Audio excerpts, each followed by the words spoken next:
welcome to a very different episode. This episode is a complete run through of the Series 4 moon mission from start to finish with nothing being sped up, and I'm going to narrate it the entire way, which is probably hell for some people who hate my voice. But I'll let you watch the lift off now. What a great lift off that was. So, this is the most filler episode of filler episodes ever. Basically what's happened is I was making an episode this week, which is the Minmus launch, and I've run into a few problems with the maths for that. I haven't quite been able to figure out orbital inclination to the point which I'd like it to publish in a video, because otherwise if I publish it as it is right now, people go, oh my god, he's really dense. I am, but that's a separate point. So I was like, well, I'm not meant to push a Minmus episode out. I had a look at Juna. I can actually do Juna, and I could have actually done a mission in a video this week, could have been a Juna, which would have been quite cool, but I want to do Minmus first, basically, so that's what I've done line, so we're definitely doing both of those. I would also like to do Eve, because that's the Venus analogue. You know, the Soviets were just obsessed with Venus, weren't they? But anyway, so I couldn't do that this weekend. I was like, well, I feel bad about not putting an episode out, because people watch, and I get a good amount of views every week, don't I? And then I was like, well, okay, you know what I'm going to do? When I do a Minmus mission, I will need a relay satellite network. So I thought, you know what, I will set up a relay satellite network for my Minmus mission, and on top of that, I'll do another mum mission. I'll do some extra science. I researched a bunch of stuff. However, I recorded all of it, the script's done, I started editing it, the editing software has crashed, so I have no episode. So that episode will come out midweek, around about Wednesday, once I get time to edit it down after work. But I was like, well, I usually do an episode every Sunday, so I'm not going to have anything. No, you know what?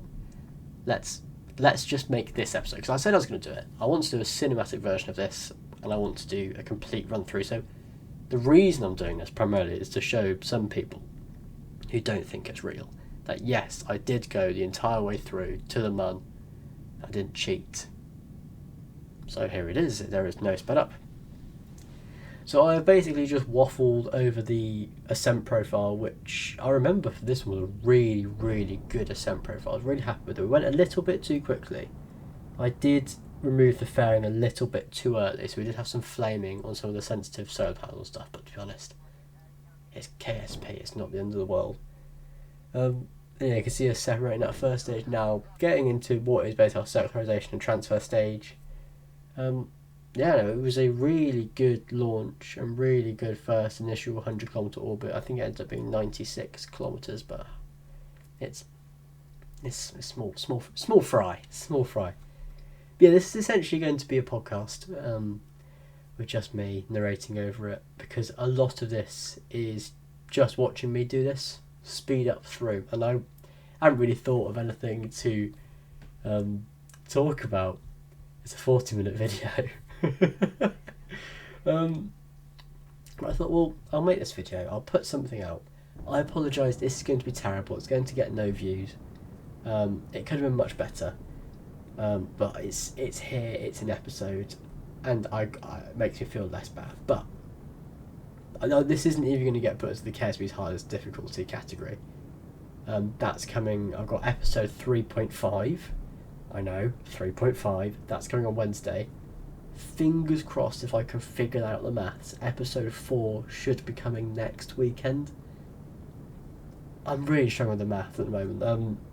Basically, I'll run you through it. So, orbital inclination. So, if I want to change my orbital inclination, my initial thinking was, well, if I change my inclination, I could determine that by actually just moving my spacecraft. And the distance which I need to move my spacecraft, I can work out as sine of theta is equal to the hypotenuse over the opposite. That opposite length, I can basically be my arc length for the circumference. So say Minmus has a 6 degree orbital inclination. If I set theta to be 6 degrees, I know my hypotenuse, because that's actually my orbital radius, 100 kilometers, and I can determine how far I have to move my rocket in order for it to have an orbital inclination of 6 degrees as well, which means that I'd be in the exact same plane as Minmus, and so I could launch at any point. However, when I then I was like, okay, so that's the distance I need to move it. Ooh, delta V, velocity, time. Unless I don't know that. I only know the force that my engine is putting out and the mass of my craft, so I can work out the acceleration. Now that's okay, because last time when I was doing acceleration, actually my delta V is just the integral of my acceleration equation. So I got my acceleration equation again, and I put it in there, and I got a value, and my value was pretty good. So I was like, right, I'll give it a go. I'm going to be completely honest, the first test I did, I went from having an equatorial orbit to a polar orbit instead of having 6 degrees. I was like, what? What was going on? Quickly on the rate what's happening in the video. This is going to be a horrific video. Yeah, it's only a video at the moment. I'm trying to hunt for that 20.71 degree angle between the prograde direction of the spacecraft and the Mun. That is the angle at which I want to burn to get a viable intercept trajectory for the Mun. I burn for approximately 800 meters per second delta V to get a final velocity of 3,087 meters per second, which should set us on a lovely intercept path with the Mun. Anyway, now I've spoken about that, I can go back to the Mimbus thing. So I was like, right, I really don't understand what I've done wrong here. I've spent ages, bear in mind, full-time job, get home. What is going on? On my lunch break, I was sat. So I was like, what? And I really couldn't figure it out. And I was like, well, okay, I obviously can't use acceleration, and I think I need to use momentum. But my issue is, I've started the burn to go to the Mun. My issue with using momentum is actually, if you look at my initial velocity in the plane of the direction I've been doing the orbital change, it's actually initial velocity is 0 in a perfectly equatorial orbit because it has no deviation above the equator. And technically it's initially, so my initial vertical momentum is 0. Oh, I don't know. And I don't know the velocity at which the exhaust gases are expelled from the... Anyway, I'll need to do more thinking. Alternatively, the other two options are either I launch... This is all going to be in the video anyway, in episode 4. So this is like a sneak peek. Oh yeah, and you can see me, I'm basically burning 3,087. I go a little bit past it. That's okay. And look, wonderful, wonderful, wonderful. What a lovely encounter with the Mun. That's exactly what we wanted. Anyway, yeah, so the other two options, I can either wait for a transfer window where my equatorial orbit crosses path with the Mimbus 6 degree inclination orbit. That's option 1. Option 2 is... What was the second option? Oh yeah, the other option is I launch into a 6 degree inclination orbit. So instead of getting into orbit and changing it, I launch into a 6 degree. Looking at the nav ball, do we reckon that I'm actually going to be able to get a 6 degree inclinated? No, it's not going to happen, is it? Not at all.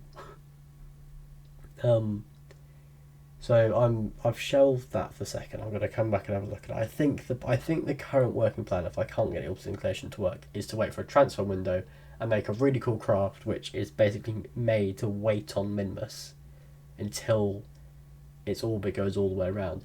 Anyway, I've got my intercept with the Mun here. I need to do adjustments. My adjustments will be abnormal burn in order to change the height in which I intercept the Mun. So I'm going to try and have an equatorial orbit. My second one will be a radial out burn in order to mean that I don't crash into the Mun, because crashing into the Mun is generally undesired, is what I've determined. I like to orbit it first and land on it instead of crashing into it. So yeah, then I started having a look at Juna. I have actually done all the maths to go to Juna. Weirdly, it wasn't actually that complicated. The biggest problem I have with going to Juna is the fact, well, not the fact, transfer windows, because Kerbin is on a perfectly circular orbit, the Mun's on a perfectly circular orbit, Mimbus is on a perfectly circular orbit, Juna is actually on an elliptical orbit, which makes it a little bit more tricky because actually its distance changes. So where we do a Orbital orbital maneuver, which is called a Hohmann transfer. And you can see me doing, first I do the radial outburn in order to increase my periapsis so it's above the surface of the Mun. Next, I will then move to do a normal burn, normal being a perpendicular tangent to my current orbital path, in order to increase the height at which I... This is the most ADHD filled thing ever. I keep switching between this thing. If you can keep track of it, incredible. Yeah, I'm doing my normal burn now. Anyway, back to Juna, yeah. So it's on an elliptical orbit, so you have to take into account the different height above the I actually don't. It's not called the size. It's called Kerbal, which I thought was quite cool. What was I saying? I've completely lost my track. I'm only 10 minutes in. It's not looking great, is it? Anyway, I figured out Juna essentially. I figured out how to get an object to Juna. A lot of the Juna video is then going to be, well, I can get an object to Juna, but actually we don't know what the atmosphere of Juna's like. We do. We played the game before and you could Google it, but thinking about it, the first time you ever go to a new planet, you're not going to know what the atmosphere is like. Yes, you can do a little bit of the thing where they like look at the electromagnetic wave scatter pattern. I don't know exactly what it's called, but basically they can look at how light refracts through the atmosphere, see if it has an atmosphere, and the way it it's diffraction, yeah. Look at diffraction and how that splits I really can't remember what this is called. It's magic, and basically they can figure out the atmosphere composition or if it has an atmosphere. Yeah, you do that a little bit, but also like you need to do a lot of experiments. So I want to send a rover there, which I think would be really cool. I will need a relay satellite because we know Juna has an atmosphere. I'll need to toy around with landers, parachutes, It's going to be a really good video, that one. Juna, I think, is going to be the best video of the whole series. Minmus, it's going to be great, but Juna, that's going to be episode 5, creme de la creme, if you ask me.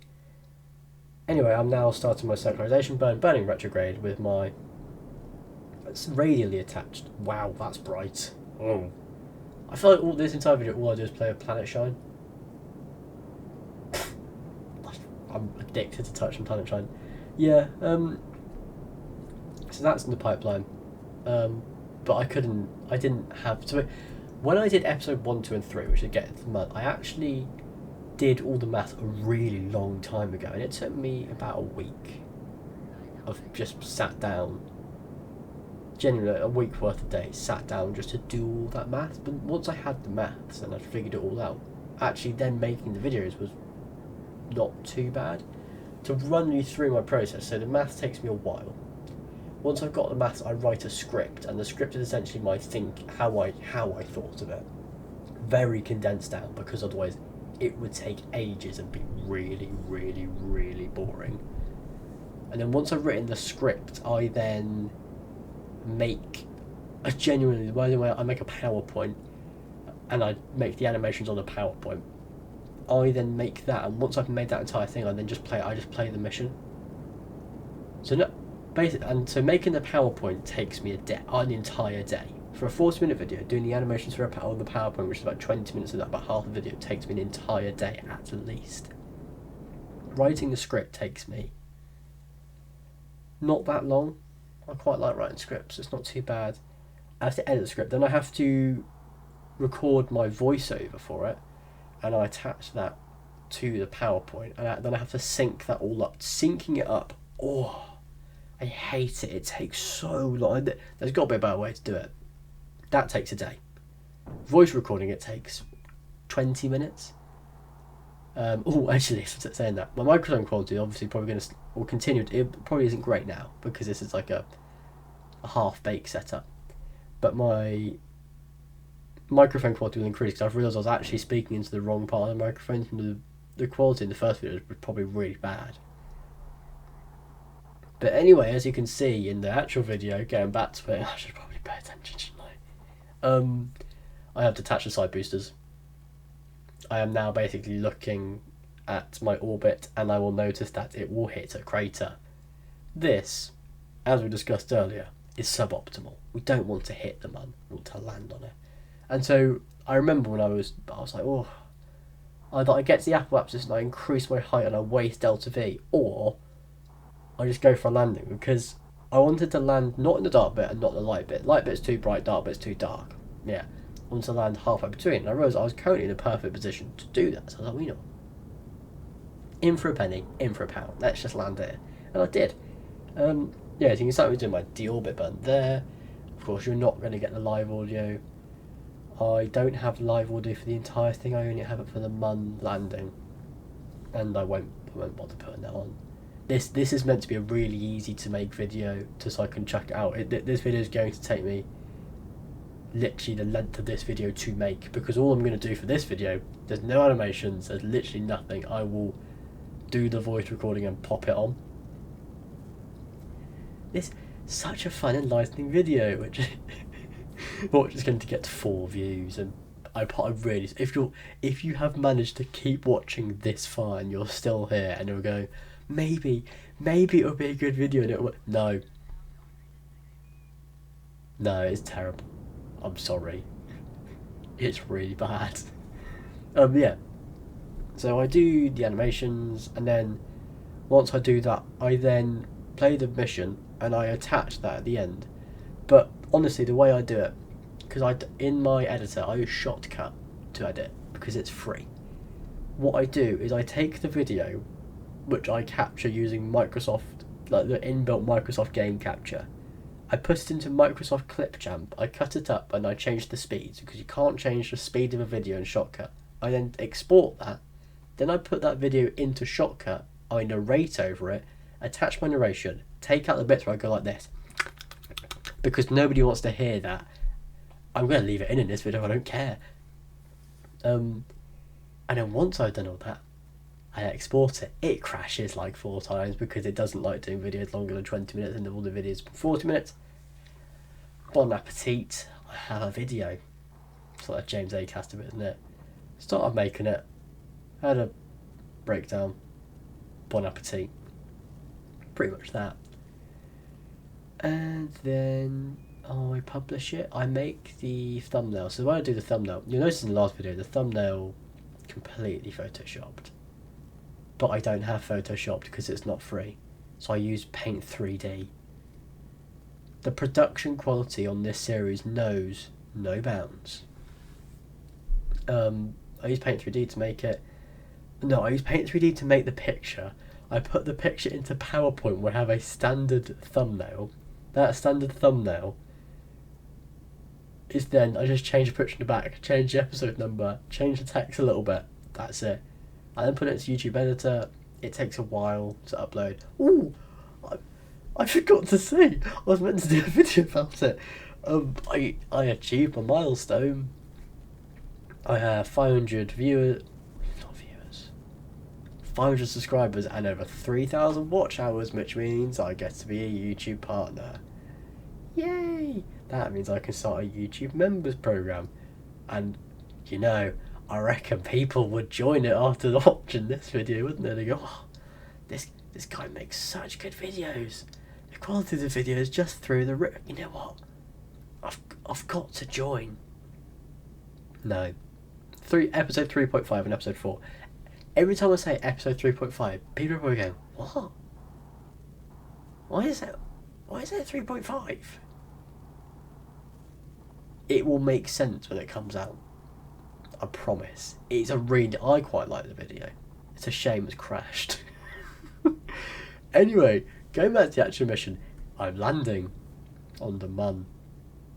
Now you probably remember when, in the last video if you watched it, when I cut to the live, basically I was sat there, I was like 80, 70, and I was counting down, because what I tend to do when I land something is not look at both my speed and altitude, and the way I thought to get around it is if I say it out loud I have to have looked at it, because otherwise my speed will be too high and I will crash, and as we said, crashing is suboptimal. This landing was buttery smooth. Buttery smooth. I was very impressed with it. Something which you'll probably notice is that the clearance between the bottom of the Terrier engine and the landing legs is very, very small. Very, very small. Not ideal, is it?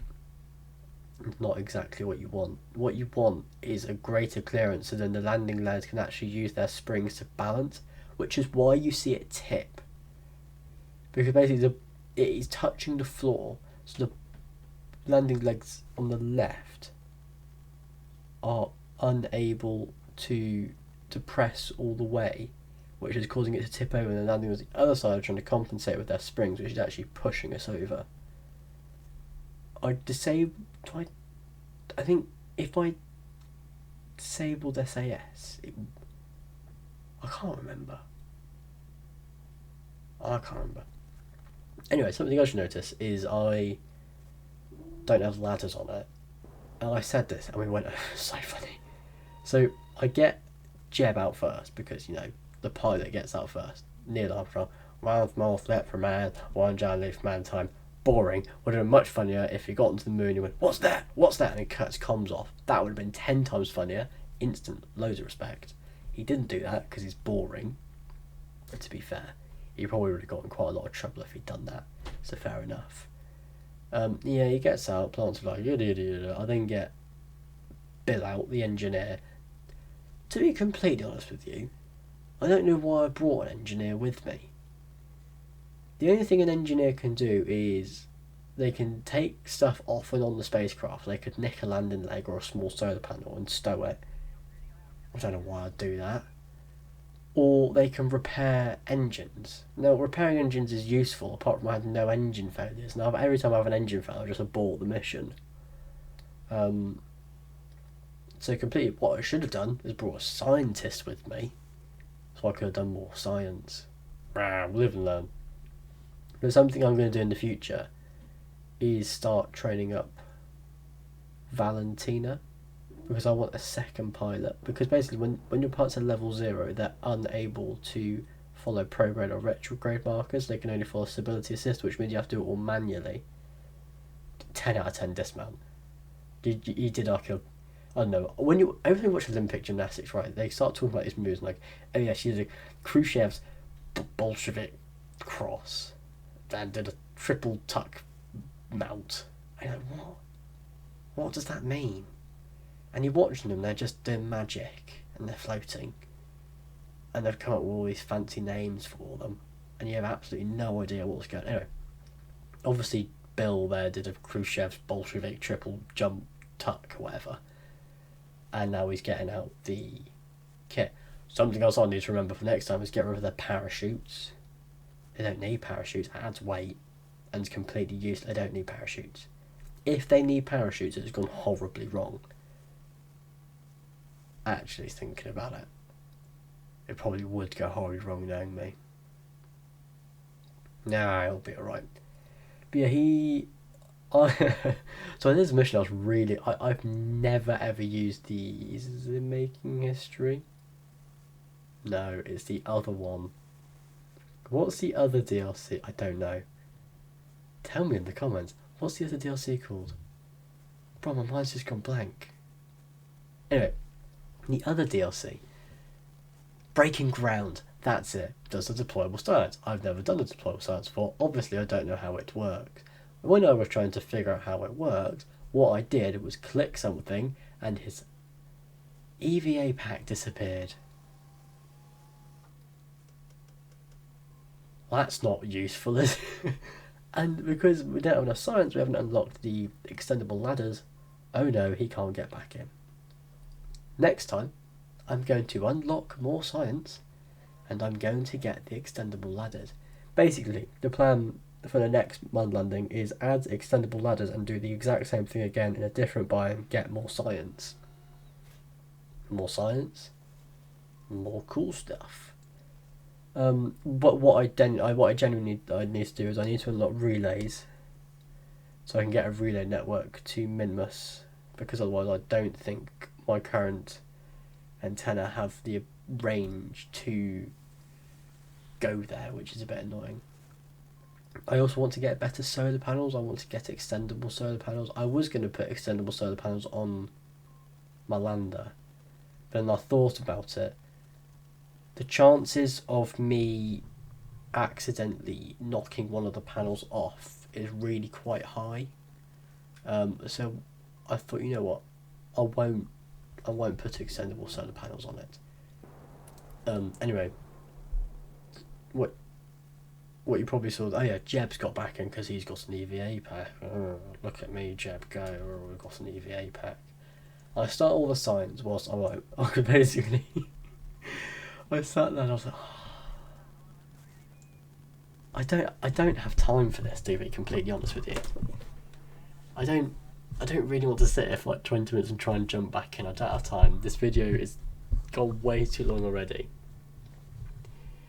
I was like, I don't know what we're going to do. So I was like, I'll get a jet back in and I'll do my science, because I reckon this is going to take ages to get Bill back in. It did take absolutely ages. And in that time, all I did do all the science. God, right, this video is 25 minutes long already. There's more. I've run out of things to talk to you. Right, what else can I talk about? Oh yeah. So the reason that the Moonless video doesn't come out this weekend is I've done too much cycling. I really enjoy cycling. I do road cycling, don't do mountain biking, prefer road cycling because it's fast and I get to go down hills. Yeah. I spent way too much longer this weekend because if you don't live in the UK, there's a big heat wave. And because there's a big heat wave, I went outside. Ooh, risky business. And I've gone cycling quite a lot. But as I've gone cycling, I've caught a cold. Again. I actually think I've just got hay fever, to be honest with you. That would make more sense than the cold theory. I think I've just got hay fever. So I'll get some hay fever tablets, so hopefully in the Midmas video and the Juna video it won't sound like I've got something rammed up my nose. But yeah, I'm now doing all the science as you can see on screen. And then I'm yet to start the wonderful journey of trying to get Bill back in. And also, at the same time, I get the wonderful opportunity to try and think of more things to talk about. Because we still have quite a lot of the video left. And I've run out of things to talk about. What shall I talk about?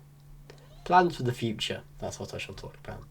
So, I think, once I've done Juna, the issue with... So, Juna has a very small orbital inclination. It's got a very similar orbital inclination to Kerbal. So Kerbal is perfectly circular and on a 0 degree inclination. A great orbit.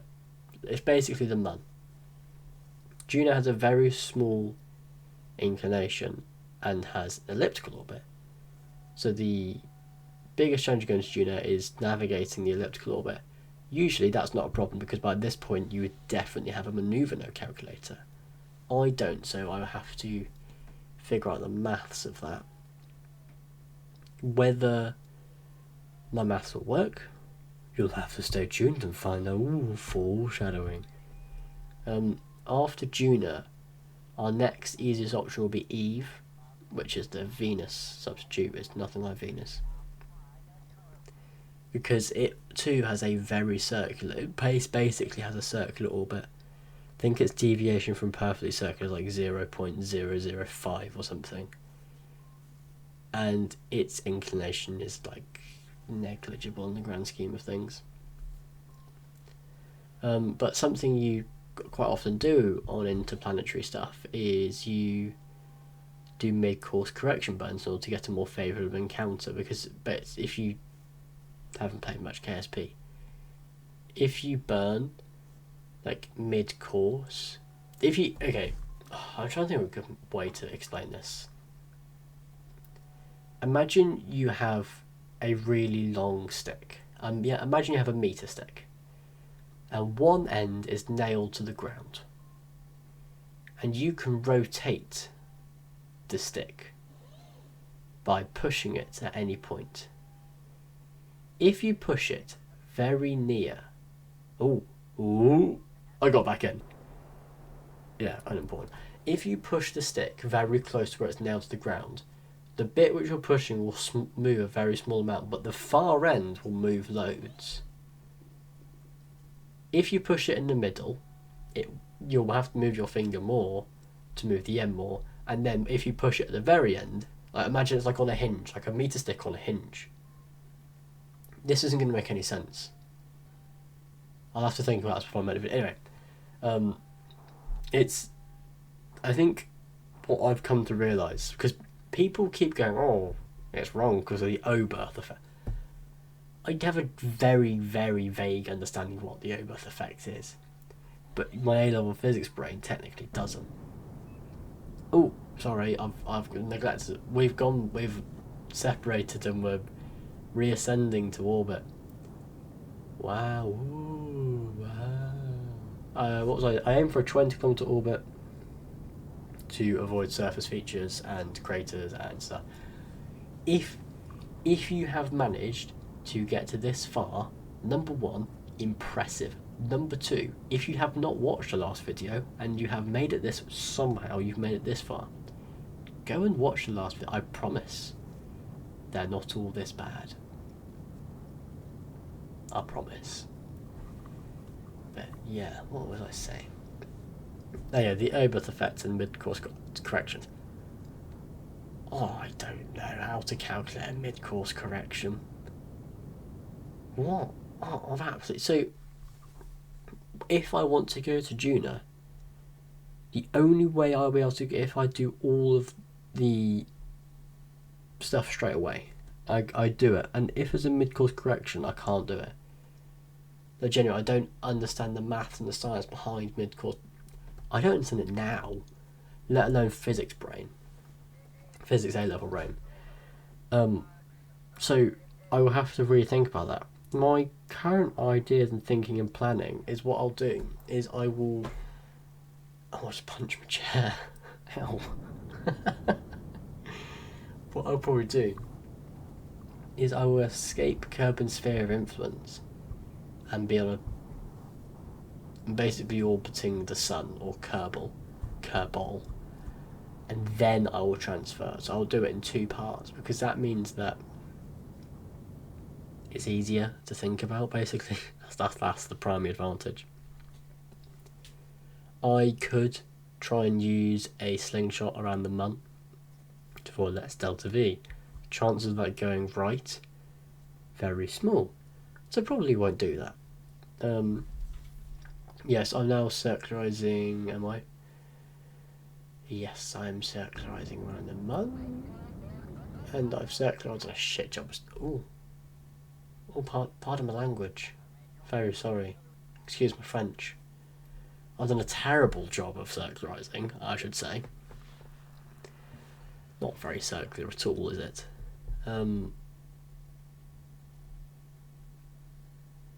Yeah, I've run out of stuff to say. How long's left? So long. If you couldn't tell, this is a filler episode, I don't know.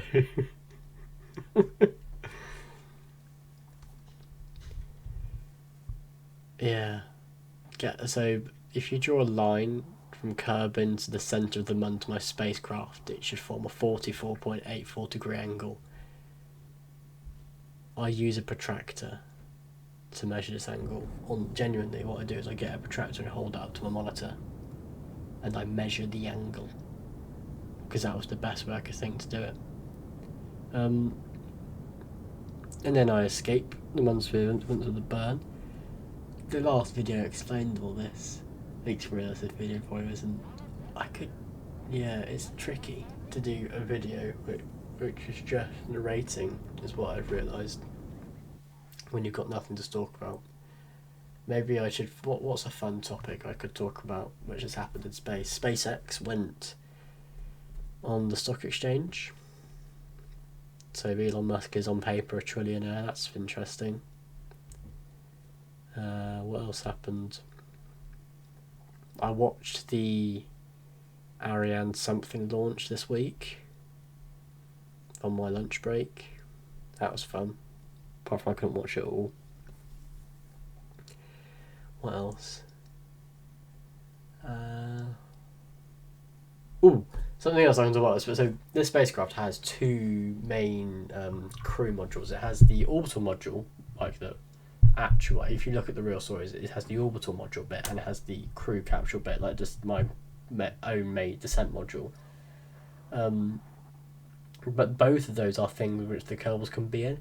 When they climb the ladder and get into the spacecraft from the Mun, they go into the orbital bit.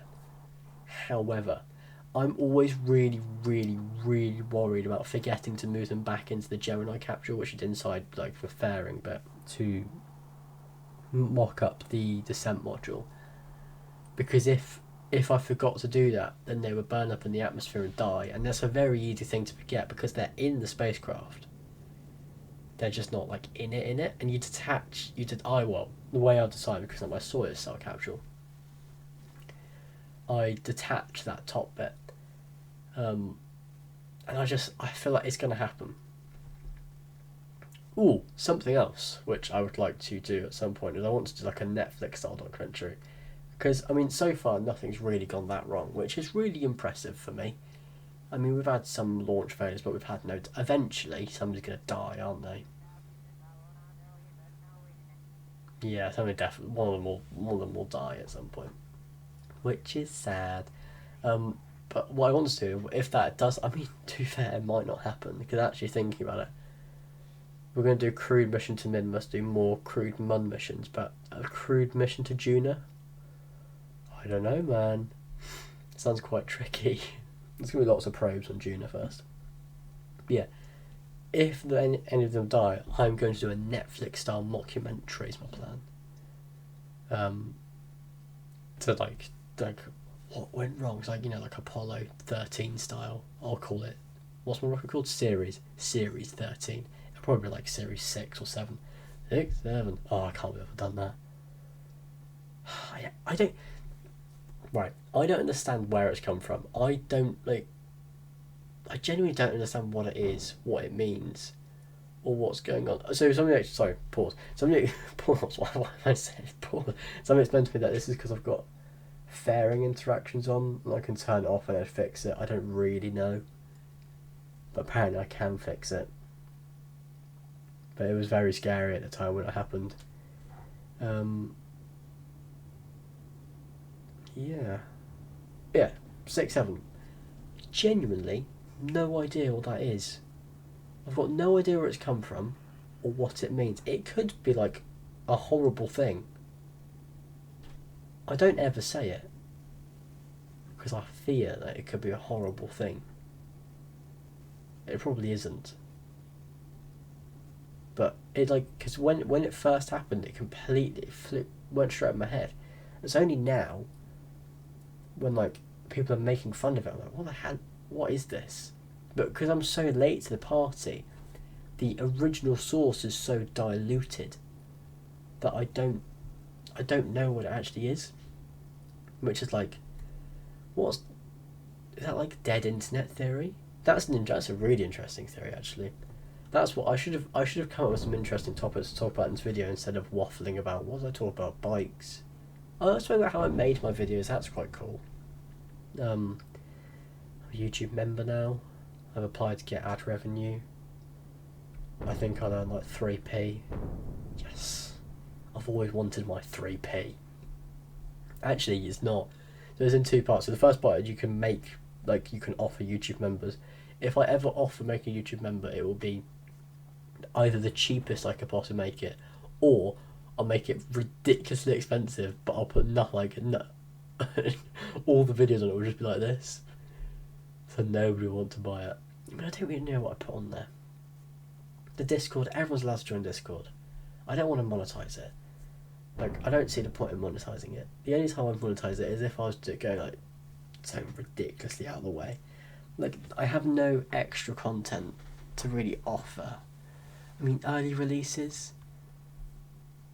I don't get that. I don't get YouTube channels that do that. Oh, if you're a YouTube member, you can watch it 3 days early. Maybe are people that bored? Are people really that bored that they can't wait the 3 days? Wow, what a great video. We're almost about to splash down. I didn't speak about a mission, did I? This is a filler episode. This is primarily to show that I didn't cheat when I made the video. I actually have one on the way. At some point I'm going to make a cinematic Mun mission. Episode 3.5 will probably be coming out midweek. It's got some relay satellites in it, which is fun. It has another Mun mission in it, which I haven't actually done that Mun mission yet. I was going to do it, but then the editor crashed, and it made me so sad that I was like, I couldn't possibly do a Mun mission now. If I did a mum mission now, I'd obviously wouldn't go well. And with no reverting, that would be the Netflix mockumentary teed up. But yeah, we're about to splash down the water, which marks the end of the worst video I've ever made, pretty much. Yeah, I really hope you didn't enjoy this video because it was bad, and this is a filler episode. But yeah, that's it. I will see you later in this week for much, much better and well-made episodes. Goodbye.